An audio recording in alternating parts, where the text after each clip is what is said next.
Hello दोस्तों, स्वागत है आपका आपके अपने YouTube channel GK by education power में। आज हम करने वाले हैं कॉमर्स का टेस्ट सेकंड है आज। ठीक है, अगर आपको मेरे द्वारा बनाई गई वीडियो अच्छी लगती है तो उस वीडियो को लाइक, शेयर और सब्सक्राइब कर देना और ज़्यादा से ज़्यादा शेयर कर देना। जो भी आपके माइंड में डाउट हो वो कमेंट बॉक्स में लिख देना, मैं उनको डाउट को क्लियर कर दूँगी। ठीक है, और अगर आप चाहते हो कि हम ऐसी ही क्लास आगे लेकर आएँ तो आप कमेंट बॉक्स में लिख देना, हम ऐसे ही टेस्ट सीरीज स्टार्ट कर लेंगे। और मैं सोच रही थी कि हम ना कॉमर्स के लिए एक सीरीज स्टार्ट करें जिसमें हम कॉमर्स से रिलेटेड सारा का सारा कंटेंट कंप्लीट कर सकें।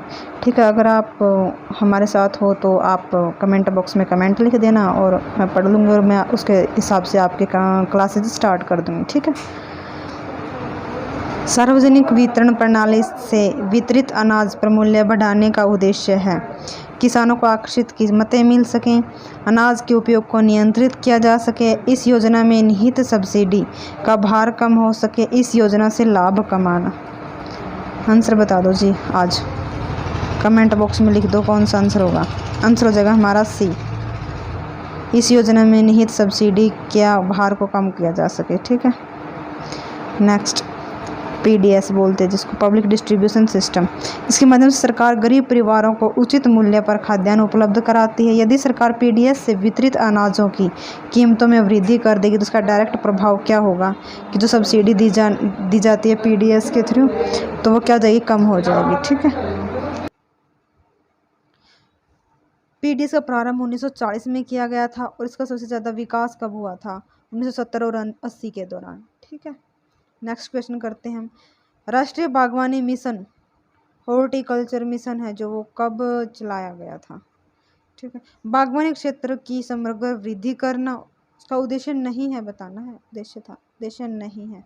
ठीक है, बागवानी क्षेत्र की समग्र वृद्धि करना ये तो है जी, किसानों की आय में वृद्धि करना ये भी ऑफ कोर्स है, जो पोस्ट हार्वेस्टिंग मैनेजमेंट है इनके क्षेत्र प्रबंधन है वो ये भी है जी, और मानव संसाधन विकास करना ये तो एचआर डिपार्टमेंट का काम आ गया जी। ठीक है, इसका आंसर हो जाएगा हमारा डी। ठीक है, आंसर हो जाएगा हमारा डी। फिर अब जो हमारा बागवानी मिशन है वो कब चलाया गया था जी, 2005 और 6 में चलाया गया था जी, 2005 और 6 में चलाया गया था, केंद्र सरकार द्वारा चलाया जाता है जी। इसका उद्देश्य क्या क्या था जी, इसका उद्देश्य था जी समग्र वृद्धि करना बागवानी क्षेत्र की, किसानों को बढ़ावा देना, उनकी इनकम को वृद्धि करना, उनकी इनकम में जो उत्पाद हैं उनमें नवीनीकरण यानी प्रसंस्करण लेकर आना, जो मार्केटिंग है वो अच्छे से करना, पोस्ट हार्वेस्टिंग मैनेजमेंट करना। अब देखो इसकी डेट है वो कब, कैसे याद करोगे आप, कैसे याद करोगे, 4 और 5 और 6 इनके बागवानी बागवानी बाग दिखाई दे रहा है। बाग कभी भी 5-6 पौधे लगाने से कभी बाग नहीं बन जाता। यदि 5-6 पौधे लगाने से बाग बन जाता तो सभी बाग लगा लेते, इसलिए 5-6 पौधे लगाने से कभी बाग नहीं बनता। यही ट्रिक होगी हमारी। ठीक है, इसको याद करने की। अगर आपको ट्रिक से जो मंत्रिमंडल है या कोई और चीज़ें याद करनी है ट्रिक से तो वो मुझे बता देना, मैं वो करवा दूँगी।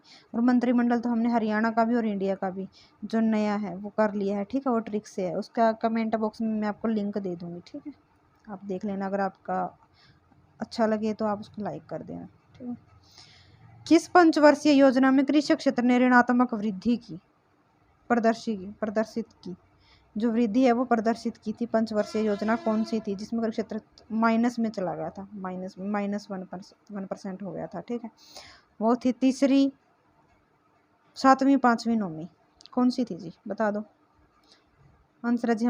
ठीक, ए तीसरी में। ठीक है, थर्ड में कब आई थी जी, 1961 से 1966 में आई थी जी। ठीक है, क्या चल रहा था जी, अकाल पड़ रहा था उस टाइम पे, युद्ध चल रहे थे जी, और जो हमारी राजनीतिक अस्थिरता थी जी वह हो रही थी। ठीक है, अस्थिरता।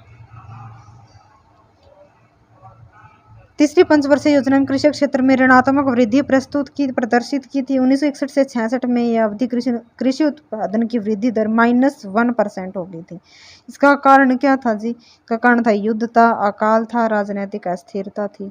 ठीक है, पॉलिटिक्स में भी ज़्यादा चेंजमेंट आ रहे थे उस टाइम पे।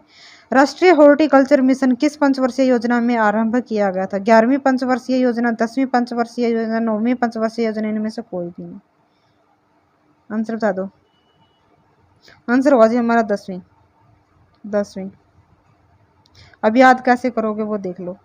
याद करना है जी, देखो हट है, हॉर्टिकल्चर में क्या आ रहा है, हट, यानी कि हट कर रहा है बच्चा, किसके लिए, मिशन पर जाने के लिए। हट कर रहा है बच्चा मिशन पर जाने के लिए, तो उसने, उसकी माँ ने क्या किया, उसको 10 रुपये दे दिए कि ले बेटा 10 रुपये, बट मिशन पे मत जा और हट मत कर, ठीक है। 10 रुपये ले ले और हट मत कर, ठीक है। हॉर्टिकल्चर मिशन आ जाएगी हमारी 10वीं पंचवर्षीय योजना में। और 10वीं पंचवर्षीय योजना कब थी, 2005 में। तो 10वीं पंचवर्षीय योजना तो चल रही थी, ठीक है। ऑपरेशन ग्रीन, ऑपरेशन ग्रीन का उद्देश्य कौन सा है, क्या था ऑपरेशन ग्रीन, टमाटर प्याज और आलू का मूल्य नियंत्रण करना, अनाजों के मूल्य का नियंत्रण करना, दलहन के मूल्य का नियंत्रण करना, इनमें से कोई भी नहीं। आंसर हो जाएगा जी हमारा ए, ठीक है। आंसर क्या हो जाएगा हमारा ए। अब इसको याद कैसे करोगे, याद करना जी, ऑपरेशन ग्रीन, ऑपरेशन ग्रीन था वो क्या था, टॉप का था जी, टॉप, टॉप में चल रहा था, टमाटो, ऑनियन, पोटैटो, ठीक है, 3 चीज़ों पे चल रहा था। बजट वर्ष 2018-19 में टमाटर, प्याज और आलू की कीमतों को स्थिर रखने हेतु ऑपरेशन ग्रीन की शुरुआत हुई थी। इसका उद्देश्य क्या था, किसानों को उनकी उपज का सही कीमत प्राप्त हो सके और उपभोक्ताओं को भी उपयुक्त कीमतों पर उत्पाद मिल सके। इसलिए बजट कितने का बना था, 500 करोड़ का बना था, ठीक है। प्रधानमंत्री किसान संपदा योजना संबंधित है, किससे संबंधित है, तो सभी को दिख गया, किसान संपदा योजना। कृषि क्षेत्र से, वित्तीय क्षेत्र से, बैंकिंग क्षेत्र से, या फिर सार्वजनिक उपक्रमों से। इसका आंसर हो जाएगा कृषि क्षेत्रों से, ठीक है। 2016 से 20 की अवधि हेतु 6,000 करोड़ की लागत के साथ एक नई केंद्र प्रायोजित योजना प्रधानमंत्री किसान संपदा योजना खाद्य प्रसंस्करण उद्योग मंत्रालय द्वारा प्रारंभ की गई थी। इसका उद्देश्य कृषि उपजों की बर्बादी में कमी लाकर एवं प्रसंस्कृत कृषि उपजों के निर्यात में वृद्धि के माध्यम से किसानों की आय में वृद्धि करना है। इस योजना में कृषि प्रसंस्करण संकुलों, एग्रो प्रोसेसिंग क्लस्टर के निर्माण का भी प्रावधान किया गया है, ठीक है। राष्ट्रीय किसान आयोग का गठन कब किया गया था, 2002 में, 3 में, 4 में, 5 में। आंसर, आंसर क्या होगा हमारा, आंसर हो जाएगी जी हमारा 2004 में। अब देखो याद कैसे करोगे, किसान है हमारा, किसान के दोनों हाथ भी चाहिए, दोनों पैर भी चाहिए, तभी वो अच्छे से कमा पाएगा। और टोटल कितने हो गए जी, 4 हो गए। और 2004 में ही क्या, राष्ट्रीय किसान आयोग का गठन किया गया था, ठीक है। हे भगवान, आप किसान के चारों हाथ पैर को हमेशा ठीक ठाक रखना, ताकि वो अच्छे से फसल उगा सके और सारा देश का पेट भर सके, ठीक है। यही हमारी ट्रिक है। राष्ट्रीय किसान आयोग यानी कि नेशनल कमीशनर फॉर फार्मर का गठन कब हुआ था, 2004 में हुआ था। किसकी अध्यक्षता में हुआ था जी, एम.एस. स्वामीनाथन की अध्यक्षता में हुआ था। नई दिल्ली में इसका हेडक्वार्टर है। अगर आपको किसी भी डिपार्टमेंट का हेडक्वार्टर याद करना है तो वो बता देना, मैं टिक के साथ करवा दूंगी सभी के सभी हेडक्वार्टर्स, ठीक है। मुख्यालय कहाँ पर है, नई दिल्ली में है। नई दिल्ली में कैसे करो, किसान थे जो एमएसपी लगा था तो उसके लिए क्या कहता, रिजर्व आरक्षण कर रखा था, ठीक है, आरक्षण कर रखा था किसानों ने, तो वो कहाँ पर बैठे थे, जाके नई दिल्ली में बैठे थे जी, ठीक है। इसका उद्देश्य किसानों के हितों की सुरक्षा करना है। आयोग द्वारा प्रस्तुत रिपोर्ट में कृषि क्षेत्र में तीव्र और समावेशी विकास पर बल दिया गया था। 11वीं पंचवर्षीय योजना का यही लक्ष्य था, ठीक है। वर्तमान में भारत का सबसे बड़ा वस्त्र उद्योग कहाँ पर है, अहमदाबाद, कानपुर, मुंबई, सूरत। आंसर क्या होगा हमारा, आंसर हो जाएगा हमारा सी, मुंबई में, ठीक है। वहीं पर मिलों की संख्या भी, कपड़ा मिलों की संख्या सबसे ज़्यादा है। यूरोपीय देशों में, पश्चिमी एशियाई देशों में, अफ्रीकी देशों में वस्त्रों का निर्यात वहीं से सबसे ज़्यादा किया जाता है, ठीक है। स्वतंत्र भारत की प्रथम औद्योगिक नीति की घोषणा कब की गई थी, प्रथम औद्योगिक नीति की और स्वतंत्र भारत की कब की गई थी, 1957 में, 48 में, 50 में, 56 में। आंसर बता दो, 1948 में, ठीक है, 1948 में। 1947 में भारत आज़ाद हो गया और अगले साल ही हमने क्या कर दिया, औद्योगिक नीति भी बना दी, ठीक है। इस तरह से याद कर लेना आप। उस टाइम पे जो हमारे नीति आयोग के कौन थे, उद्योग मंत्री कौन थे उस टाइम पर, नीति आयोग बोल दिया क्या मैंने गलती से, हाँ, उद्योग मंत्री कौन थे हमारे, श्यामा प्रसाद मुखर्जी थे, ठीक है। भारतीय हीरा संस्थान कहाँ पर है, भारतीय हीरा संस्थान नई दिल्ली में, मुंबई में, सूरत में, जयपुर में। आंसर बता दो, आंसर क्या होगा, आंसर होगा जी हमारा सी, सी इज़ द राइट आंसर, ठीक है, सूरत। अब याद कैसे करोगे, देखो याद कैसे करोगे हम? हीरा, हीरा किसी भी चेहरे पर लगा दो, इनके हीरा किसी को भी किसी भी तरह के चेहरे वाले इंसान को पहना दो, उसकी टोपी पे लगा दो, गले में पहना दो, उस पर अच्छा ही लगेगा, चाहे कितनी भी भद्दी सूरत क्यों ना हो। ठीक है, हीरा हमेशा ही चमकेगा, सूत्र हम हमेशा सुंदर लगेगा। ठीक है, ये सूरत में हमारा हीरा संस्थान स्थित है। भारतीय हीरा संस्थान सूरत गुजरात में स्थापित किया गया था। भारतीय आभूषणों की गुणवत्ता, डिजाइन और वैश्विक प्रतिस्पर्धा बढ़ाने के उद्देश्य से भारतीय हीरा संस्थान की स्थापना 1978 में की गई थी। ठीक है, नेक्स्ट है हमारा भिलाई स्टील संयंत्र किस प्रकार का उपक्रम है? सार्वजनिक, निजी, सहकारी, सार्वजनिक, निजी, संयुक्त रूप से। कौन सा है जी? आंसर हो जाएगा हमारा ए, सार्वजनिक है। जो हमारा भिलाई वाला स्टील संयंत्र वो कहाँ पर हमारा छत्तीसगढ़ में है। ठीक है, छत्तीसगढ़ में। अब देखो याद कैसे करोगे, भिलाई में क्या दिखाई दे रहा है? भलाई, भलाई चाहे कितनी भी कर लो किसी के साथ, उसके साथ हमारा आंकड़ा कैसा रहना है? 36 का आंकड़ा रहना हमारा तो।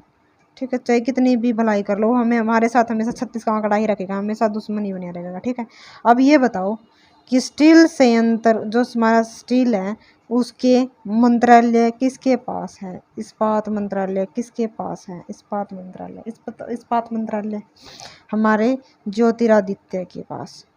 ये मैंने ट्रिक से करवा रखे, वहाँ पर देख लेना। ठीक है, ज्योतिरादित्य से, आदित्य के पास है। ठीक है, टिक के साथ करवा रखे मैंने, वहाँ पर देख लेना। ये लंबी वीडियो हो जाएगी इसलिए मैं यहाँ पर नहीं करवा रही इस ट्रिक से। इसकी स्थापना वर्ष 1955 में पूर्व सोवियत संघ के सहयोग से की गई थी। यह सार्वजनिक क्षेत्र का सबसे भारत का पहला इस्पात संयंत्र है। ठीक है, यह भारतीय इस्पात प्राधिकरण लिमिटेड सेल के अंतर्गत संचालित होता है। ठीक है, निफ, नेशनल इन्वेस्टमेंट फंड के संबंध में निम्न में से कौन सा कथन सत्य है वो बताना है। इसमें प्रत्यक्ष विदेशी निवेश से पर्याप्त आय रखी जाती है। इसमें लोगों द्वारा खरीदी गई सरकारी प्रतिभूति यानी सिक्योरिटीज रखी जाती हैं। इसमें सार्वजनिक उपक्रमों के डिसइन्वेस्टमेंट से प्राप्त होने वाली राशि रखी जाती है।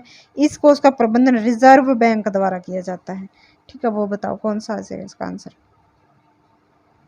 आंसर हो जाएगा हमारा सी।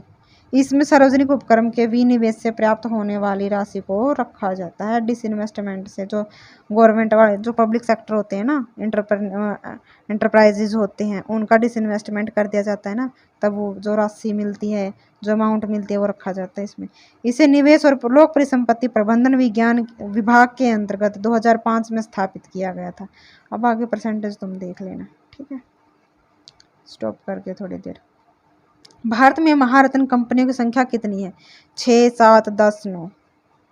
कितनी है जी महारत्न की? आंसर हो जाएगा हमारा 10।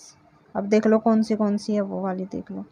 Cell, steel authority of India limited, फिर है ऑयल एंड तेल एंड प्राकृतिक gas limited, oil and natural gas corporation, भारतीय तेल निगम, इंडियन ऑयल कॉरपोरेशन, राष्ट्रीय ताप विद्युत निगम यानी कि नेशनल टेम्परेचर पावर कॉरपोरेशन, फिर है हमारे कोल इंडिया लिमिटेड, फिर हमारी Bharat heavy electrical limited BHEL, gas authority of India limited, Bharat petroleum corporation limited, Hindustan petroleum corporation limited और power grid corporation of India limited PGCIL।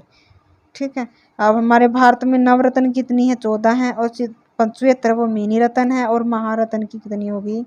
10 है जी। ठीक है, 10 है जी। अर्थव्यवस्था एक कोर क्षेत्र के अंतर्गत कौन सा उद्योग शामिल नहीं है? कोर क्षेत्र तो वो होता है जिससे इकोनॉमिक चल ही नहीं सकती, जिसके बिना ठीक है इकोनॉमी बंद हो जाएगी। ठीक है, नहीं चल सकती, और उसमें शामिल नहीं है वो बताना। लोहा इस्पात, परिवहन, उर्वरक और इस्पात। ठीक है, वो बताना कौन सा। आंसर हो जाएगा जी हमारा बी, परिवहन। ठीक है, नहीं है पूछ रखा है। इसमें देख लो 8 ही आते हैं, वो कौन से वो देख लो। विद्युत आएगा, कोयला आएगा, कच्चा माल आएगा, प्राकृतिक गैस आएगी, सीमेंट आएगी, रिफाइनरी आएगी, जो हमारा फर्टिलाइजेशन है वो आएगा, और जो हमारा स्टील है वो आ जाएगा। ठीक है, 15वें वित्त आयोग का अध्यक्ष कौन है? मनमोहन सिंह, बसंत सिंह सेठ, शिवशंकर NK सिंह। आंसर हो जाएगा हमारा NK सिंह। एन.के. सिंह का पूरा नाम है जी नंद किशोर सिंह। ये कौन से नंबर के हैं जी? 15वें वित्त आयोग के अध्यक्ष हैं। ठीक है, अब फिर 15वां चल रहा है। 15वें वित्त आयोग का अध्यक्ष एन.के. सिंह को नियुक्त किया गया। इस आयोग को वर्ष 2020 से 25 की अवधि के लिए रिपोर्ट प्रस्तुत करनी थी, लेकिन कार्य अवधि में विस्तार कर दिया गया है। अब इसकी रिपोर्ट 2 भागों में देगा। ये कौन से 2020-21 के लिए, और दूसरी देगा 2021 से 26 तक के लिए। ठीक है, इसमें 6 सदस्य होंगे। और जो वित्त आयोग है उसका कार्य क्या होगा?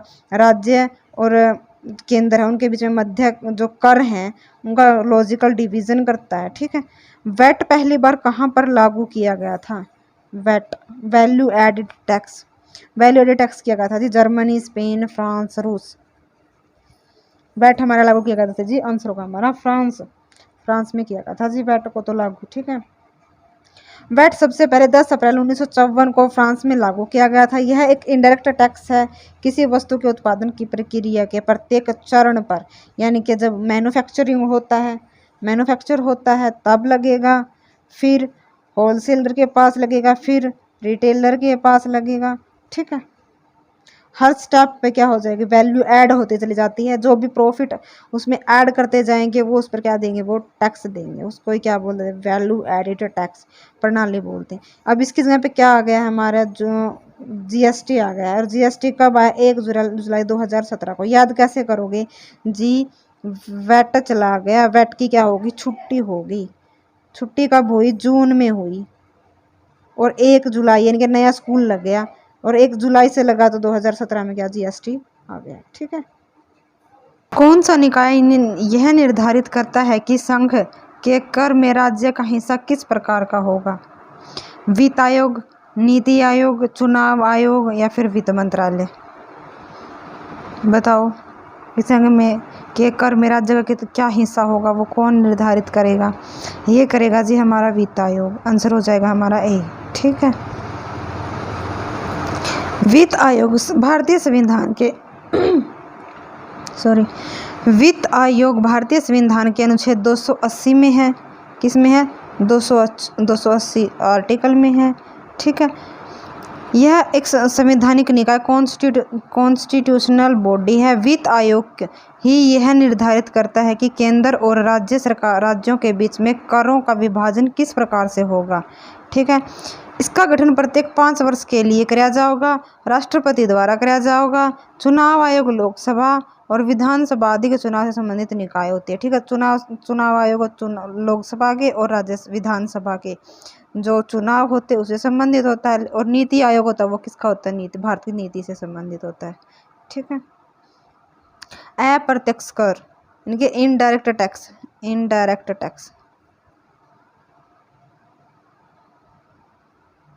ठीक है, कैसी नेचर होता है इसका?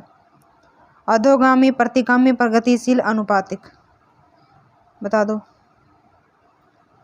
आंसर होगा हमारा प्रतिगामी। ठीक है, यानी कि लगेगा किसी पे और पेमेंट कोई और करेगा। ठीक है,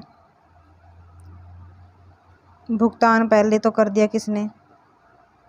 कंपनी ने, और फिर कंपनी किससे वसूल करेगी? कंज्यूमर से। ठीक है, ये इनडायरेक्ट रूप से कंज्यूमर है जो वो क्या करेगा? टैक्स पेमेंट कर रहा है। इनडायरेक्ट करों में कर का भार उपभोक्ता पर स्थानांतरित कर ट्रांसफर कर दिया जाएगा। इसमें कर को वहन करने वाला कोई और होता है और कर को वाहक अलग अलग होते हैं, लेकिन ये दोनों अलग अलग हैं। जो वहन करता है वो भी अलग है और कर वाहक है वो भी अलग है। इस कर में प्रावधानों का अमीर और गरीब दोनों पर सेम प्रभाव पड़ेगा। जिस तरह से लगा लो, एक माचिस लेते हो। ठीक है, माचिस पे क्या होता है? इंक्लूड टैक्स होता है। ठीक है, इंक्लूड टैक्स। ऐसा तो नहीं कि अमीरों से 2 रुपये ले लेगा वो और गरीब से 1 रुपया लेगा, ऐसा है? नहीं है जी, सभी पर क्या है? सेम है। ठीक है, इनके सभी पर क्या है? वो सेम रूप से लागू हो रहा है। ठीक है, भारत में बीमा क्षेत्र किसके द्वारा नियमित किया जाता है? IRDA, CII, MRBI और सेबी। सेबी का तो पता ही है कौन क्या है सेबी तो। ठीक है, अब इसके जो जो हमारा आंसर होगा वो क्या हो जाएगा हमारा ए, ठीक है। IRDA, insurance regulatory and development authority, इसका कब हुई थी इसकी स्थापना? 1999 में संसद द्वारा किया गया था, ठीक है, अधिनियम के। न्यूयॉर्क स्टॉक एक्सचेंज में सूचीबद्ध होने वाली भारत की पहली सरकारी कंपनी कौन सी है? न्यूयॉर्क, सबसे पहली तो बात ये सबसे पावरफुल, यानी कि जिसकी सबसे ज़्यादा मतलब क्या है वो बहुत बड़ा स्टॉक एक्सचेंज है, ठीक है, जिसकी पावर बहुत ज़्यादा है स्टॉक एक्सचेंजों में, सबसे बड़ा स्टॉक एक्सचेंज है ये, पहली बात तो ये। इसमें कौन सी कंपनी थी? वो विदेशी वाली थी। अब देखो इसको याद कैसे करोगे, न्यूयॉर्क स्टॉक एक्सचेंज है, न्यूयॉर्क क्या है हमारा विदेश है, और विदेश में जो संचार करना है तो हमें क्या करना पड़ेगा? लिस्टेड करवाना पड़ेगा कि विदेश संचार निगम लिमिटेड हमारी कहाँ पर? न्यूयॉर्क स्टॉक एक्सचेंज में लिस्टेड है, ठीक है। विदेश संचार निगम लिमिटेड न्यूयॉर्क स्टॉक एक्सचेंज में सूचीबद्ध होने वाली भारत की पहली सरकारी कंपनी है। न्यूयॉर्क वाले में पहली सरकारी कंपनी कौन सी है हमारी? विदेश संचार निगम लिमिटेड। फिर है हमारा नस्डैक में सूचीबद्ध होने वाली पहली भारतीय कंपनी कौन सी है? नस्डैक में NASDAQ, रिलायंस है, TCS है, HCL है, या फिर इन्फोसिस है? आंसर हो जाएगा हमारा डी, इन्फोसिस, ठीक है। वर्ष 1999 में इन्फोसिस नैस्डैक में सूचीबद्ध होने वाली पहली भारतीय कंपनी बनी। नैस्डैक एक अमेरिकी स्टॉक एक्सचेंज है, जो कहाँ पर है? ये अमेरिका का स्टॉक एक्सचेंज है, ठीक है। जिस तरह हमारा बॉम्बे स्टॉक एक्सचेंज है, BSE है, NSE है, ठीक है, ये हमारे किसके? इंडिया के हैं, ठीक है। तरलता अधिमान का अर्थ है, लिक्विडिटी प्रेफरेंस क्या होता है वो बताना है। बॉन्ड लिक्विडिटी क्या होती है? जो हमारी एसेट होती है उसमें से लाइबिलिटी माइनस कर दो, यानी कि जो हमारी लाइबिलिटी को पेमेंट करने की हमारी कैपेबिलिटी क्या है, वही हमारी लिक्विडिटी होती है, ठीक है।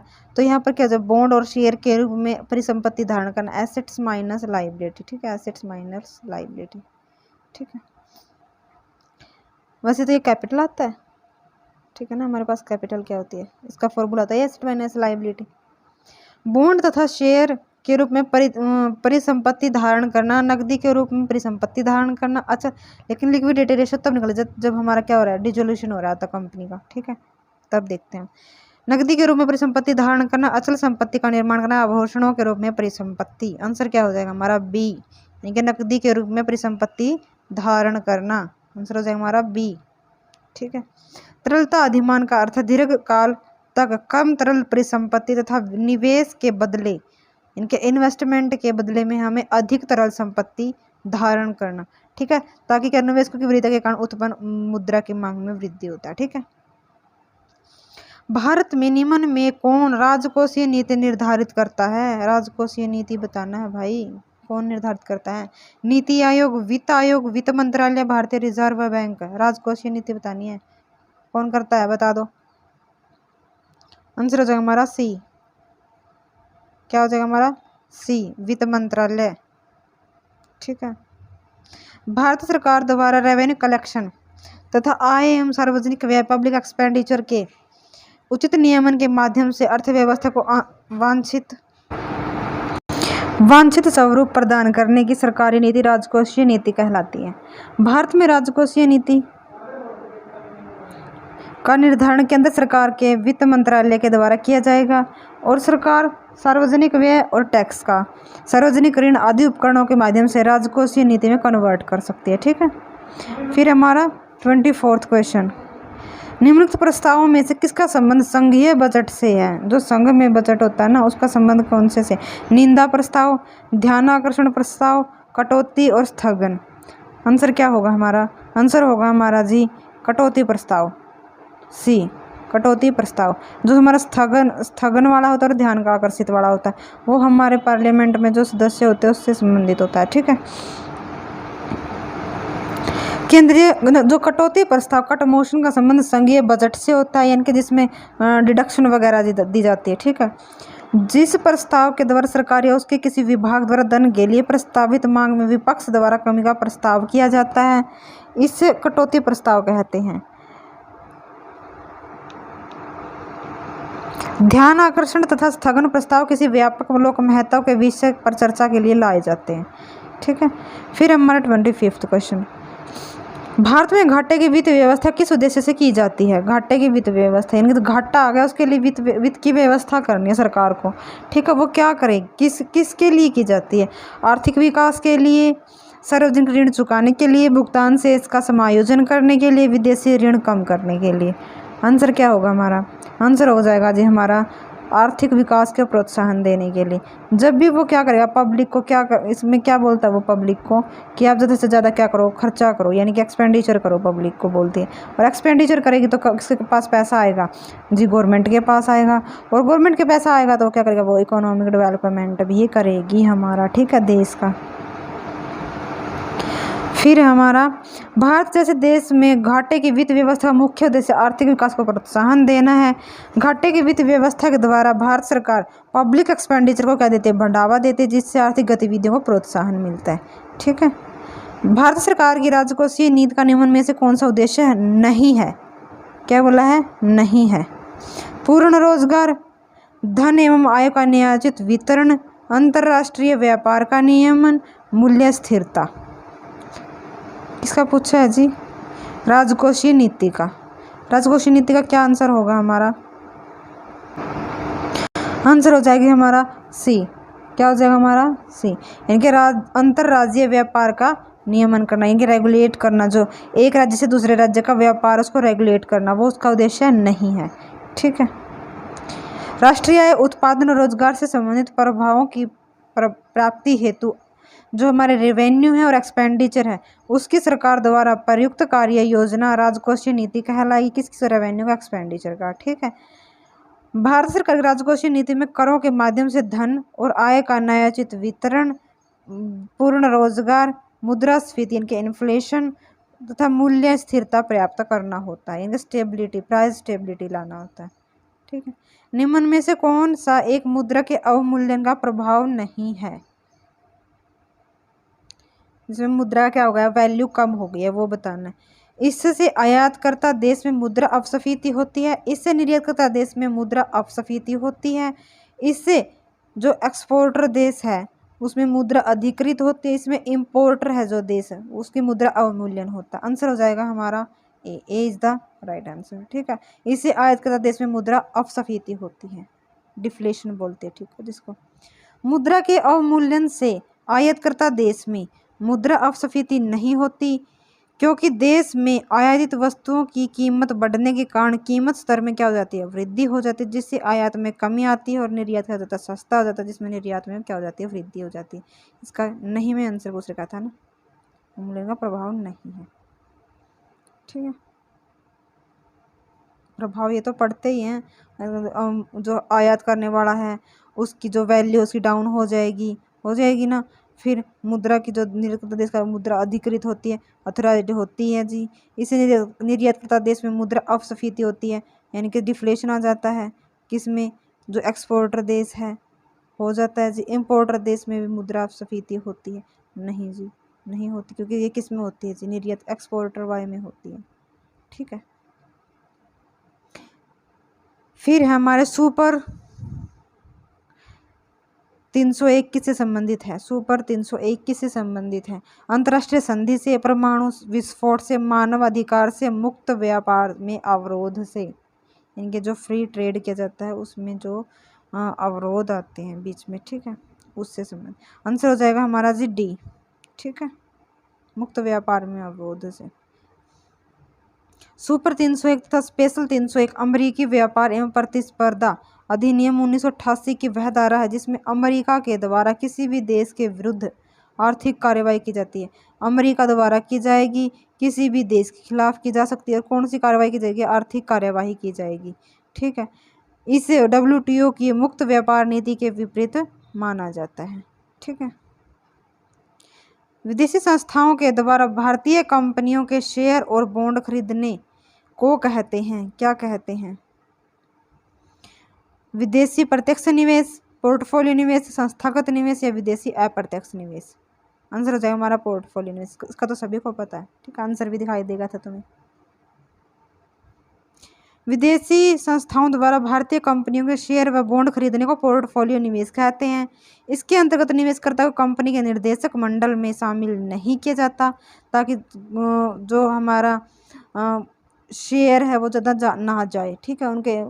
उनके जो ओनरशिप है वो कम से कम ट्रांसफ़र हो दूसरे देशों में, हमारे जो देश की कंपनीज है, ठीक है, उनका, क्योंकि इसमें निवेश की भागीदारी कंपनी के संपूर्ण शेयर के 10% से भी कम होती है, जिसे FII या FPI बोला जाता है, ठीक है। निजी निवेश को क्या बोला जाता है? स्वायत्तपूर्ण निवेश, विदेशी संस्थागत निवेश, विदेशी प्रत्यक्ष निवेश या प्रेरित निवेश? बता दो।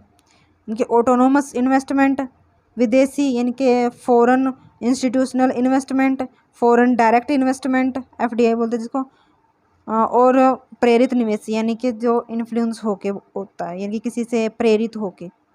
तो हमारा आंसर हो जाएगा डी, ठीक है। निजी निवेश को प्रेरित निवेश भी कहा जाता है, क्योंकि प्रेरित निवेश आय एवं व्यवस्था की समृद्धि में प्रभावित होता है। किसी अर्थव्यवस्था में निजी निवेश का अर्थ उन पूंजीगत संपत्तियों के में निवेश से है जो उत्पादन में सहायता भी करती हैं, और यह पूर्णतः आय और अर्थव्यवस्था की समृद्धि पर भी निर्भर होता है, ठीक है।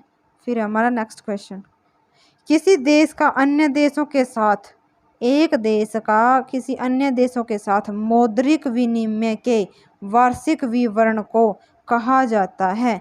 व्यापार संतुलन, मौद्रिक पर्याप्ति संतुलन, भुगतान संतुलन, बैलेंस शीट? बता दो। आंसर आ जाएगा हमारा सी, बैलेंस ऑफ पेमेंट, यानी कि भुगतान संतुलन।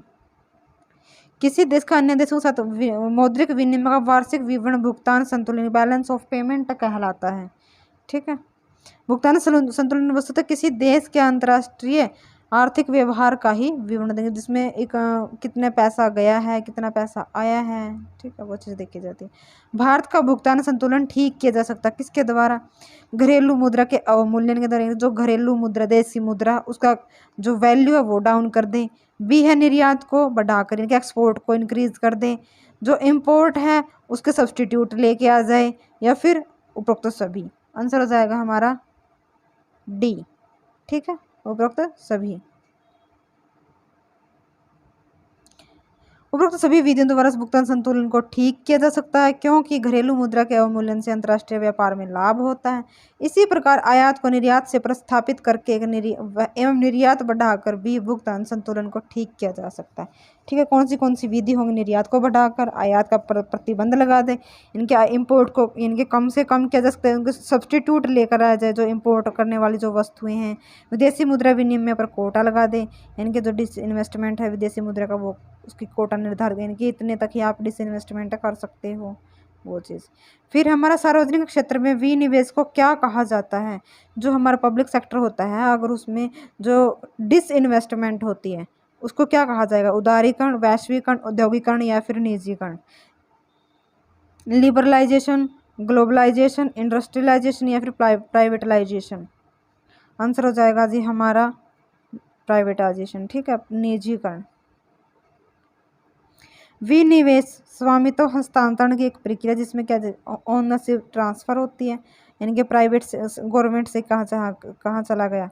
प्राइवेट में चला गया, ठीक है। फिर निजीकरण वह प्रक्रिया होती है जिसमें सार्वजनिक उपकरणों को के स्वामित्व को निजी उद्यमी या उद्यमी को बेच दिया जाता है, तो व्यवसायी को या उद्यमी को बेच दिया जाता है, ठीक है।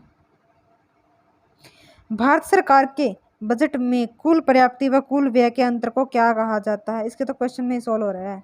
बजट में राजकोषीय घाटा, बजट घाटा, राजस्व घाटा या फिर चालू घाटा? आंसर हो जाएगा जी हमारा बी, बजट घाटा, ठीक है।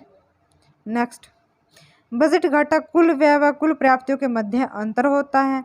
यह कुल व्यय के अंतर्गत गैर ऋण प्राप्तियां, प्राथमिक व्यय तथा ऋण व्यय द्वितीय व्यय बोलते हैं जिसको, जबकि कुल प्राप्तियों में गैर ऋण प्राप्ति और उधार शामिल होता है जो मार्केट से ली जाती बोरोइंग्स, ठीक है।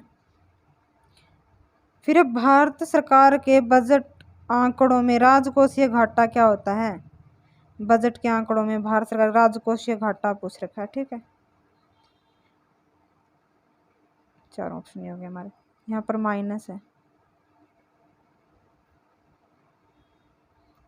यहाँ पर माइनस है, ठीक है।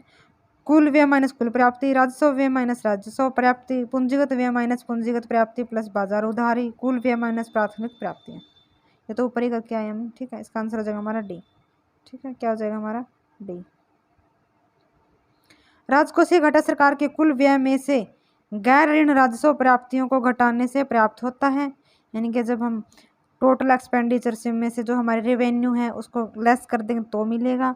सामान्यतः सरकार द्वारा अपने राजकोषीय घाटे को समाप्त करने के लिए बाजार से ऋण लिए जाते हैं। सरकार द्वारा बाजार से लिए गए सकल ऋण को राजकोषीय घाटा कहा जाता है, यानी जितना भी ग्रोस जो लिया गया, ठीक है, वो उसको बोलते राजकोषीय घाटा। हाल के वर्षों में भारत सरकार के व्यय का सबसे बड़ा क्षेत्र क्या है? एक्सपेंडिचर का बताना है, ठीक है, इनकम का नहीं बताना। रक्षा, सब्सिडी, ब्याज भुगतान, सामान्य सेवाएं। आंसर क्या होगा हमारा बी, सब्सिडी। सब्सिडी नहीं, पेमेंट, जो इंटरेस्ट की पेमेंट है, इनके दूसरे जब भी वो क्या करता है, ब्याज पर अमाउंट लेता है तो उसके बदले में क्या देता है, वो पेमेंट देता है जो ब्याज की, ठीक है, इंटरेस्ट की, वो अलग अलग है, अलग अलग उसमें क्षेत्र में, ठीक है, वो देख लेना, बजट के अकॉर्डिंग ही होती है। ब्रिक्स का सदस्य नहीं है, ब्रिक्स का सदस्य नहीं है, कौन नहीं है जी, ये बता दो। सऊदी अरब, इनके साउथ अफ्रीका है, सऊदी अरब नहीं है, ठीक है, सऊदी अरब आंसर हो जाएगा BRICS. Brazil, Russia, India, China, South Africa, ठीक है, ये सदस्य हैं।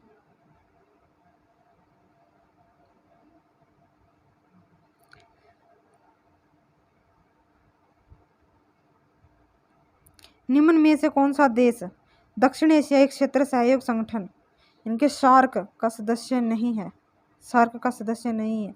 भारत, पाकिस्तान, कंबोडिया, नेपाल, कौन सा सदस्य नहीं है वो बता दो। आंसर हो जाएगा जी हमारा कंबोडिया नहीं है इसका आंसर, ठीक है।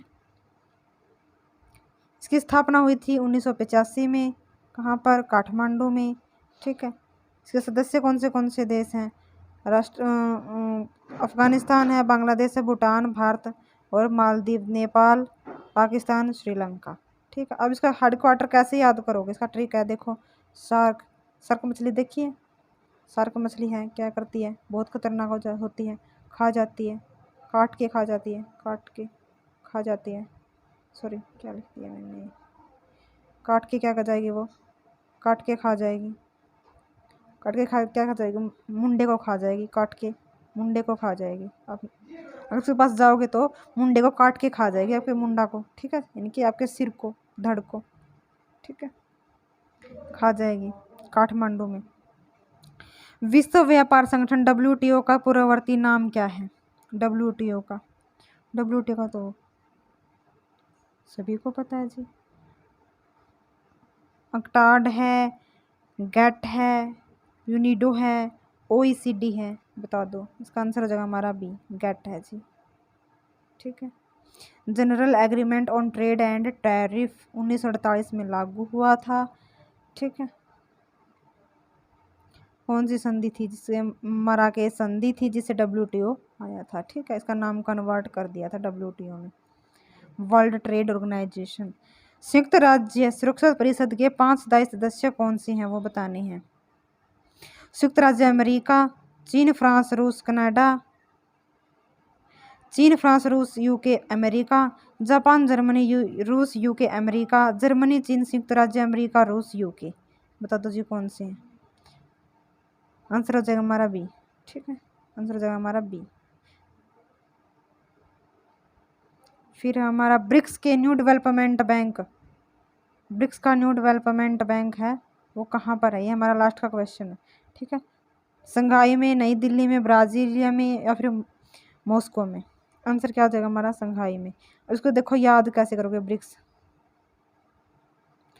के साथ भारत क्या है, संघ में है, भारत क्या है, संघ में है, साथ है, यानी कि संघ में है तो संघाई, ठीक है, ब्रिक्स के हम संघ में है, आंसर हो जाए।